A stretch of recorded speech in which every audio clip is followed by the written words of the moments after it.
আসসালামু আলাইকুম সবাইকে, কেমন আছেন সবাই? সম্পূর্ণ নতুন ধরনের একটা ভ্লগ নিয়ে আপনাদের সামনে চলে আসলাম আজকে। এখানে বলে রাখা ভালো যে এটা কোনো মোটর ভ্লগ বা মোটরসাইকেলের ভ্লগ ভিডিও না।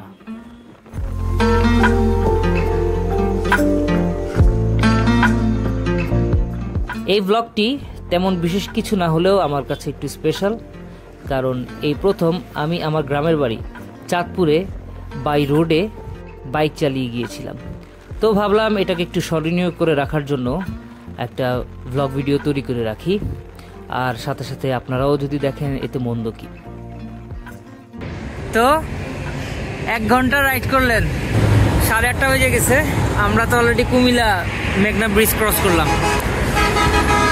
আমরা যেহেতু সকাল 7:30টায় বাসা থেকে রওনা দিয়েছিলাম, তাই নাস্তা করার সুযোগ হয়নি, আর এই জন্য দাউদকান্দি এসে হালকা একটা নাস্তা করে নিলাম।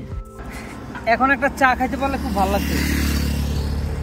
ফ্লাক্সে চা নিয়ে আসলে হইতো, যদিও ব্যাপারটা ব্যাড আইডিয়া, ফ্লাক্সে করে চা এভাবে আনা সম্ভব না। যাই হোক, আমরা মতলবের রাস্তা ধরে এগিয়ে যাচ্ছিলাম আমাদের চাঁদপুরের উদ্দেশ্যে। পাশে অপরূপ সুন্দর, যেটা আসলে বলে প্রকাশ করা যাবে না। হ্যাঁ, করেছি। অদ্ভুত সুন্দর একটা জায়গা। এটা হচ্ছে ধুনাগোদা নদী। এত সুন্দর নদী যে আমরা মানে গাড়ি থামায় ফেললাম কিছুক্ষণ এই নদীর পাশে কাটানোর জন্য। অদ্ভুত সুন্দর।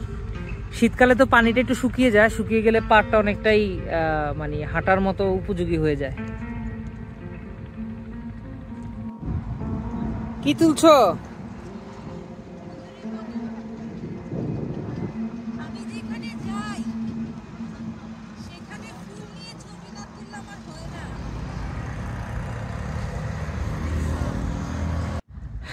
তো নদীটা বেসিক্যালি মতলব চাঁদপুর, মতলব ধুনাগোদা নদী। অনেক সুন্দর নদী।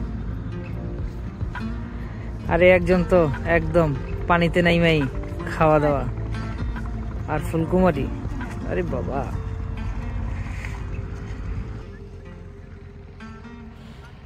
আর এই নদীর পাড়েই দেখা মিলল দুষ্ট বাছুর ছাড়া দুইটার। ওদের সাথে কিছুক্ষণ দুষ্টুমি করলাম, তারপর আমরা এখানে কিছু ছবি তুললাম, অবশ্যই ভিডিওগুলো তৈরি করলাম। তো যাই হোক, সময়টা খুব ভালো লাগছে। এখানে আমরা প্রায় আধা ঘন্টার মতো একটা ব্রেক নিয়েছিলাম, কারণ লং ট্যুরে একটু বিশ্রাম নেওয়াটা অতি জরুরি, যেখানে বাইক রাইড করে আসলাম। তো এখান থেকে আমরা একেবারেই সরাসরি আর কোনো বিরতি না দিয়ে বাড়ির উদ্দেশ্যে রওনা দিলাম।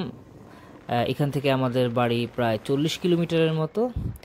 আর চলে আসলাম আমার গরিবালয়ে, আমার ভাঙাচুরা নিজের ছোট্ট একটা বাড়ি।